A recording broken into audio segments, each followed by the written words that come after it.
আমি প্রথম সৌদি আরবে আসি 2015 সালে। 2015 সালে আসার পর যে ঘরে আমি কাজ পেয়েছিলাম, সে ঘর ছিল এত বাজে, এত বাজে। 24 ঘন্টার মধ্যে আমি 18 ঘন্টা 19 ঘন্টা ডিউটি করতে হতো। প্রচন্ড ডিউটি ছিল। তারপর 2 বছর খুব কষ্ট করে করার পরে আসবো না, একদম তওবা যে সৌদি আরবে আসবো না, না খেতে পেলে পারেও আসবো না, দেশে চলে যায়।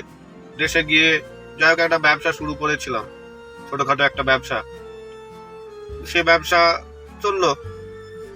করোনা এসেছিল, করোনার পরে কিন্তু সে ব্যবসা বন্ধ হয়ে গেল। ফের আমাকে আসতে হলো সৌদি আরবে। সৌদি আরবে এসেছিলাম 2022, 23, 24, 2 বছর করে। এই পুনরায় যে ঘরে আবার এসেছিলাম, সে ঘরটাও কিন্তু খুব বাজে ছিল, ডিউটি ছিল প্রচন্ড। ফের 2 বছর করার পরে বাড়ি চলে গেলাম, আর আসবো না, তওবা করে গেলাম, আসবো না, আসবো না, আসবো না। দেশে ফিরে গিয়ে একটা গাড়ি কিনলাম। গাড়িটা 1 বছর 10 মাস মতো চালালাম, চালিয়ে কিন্তু পড়তা হচ্ছিল।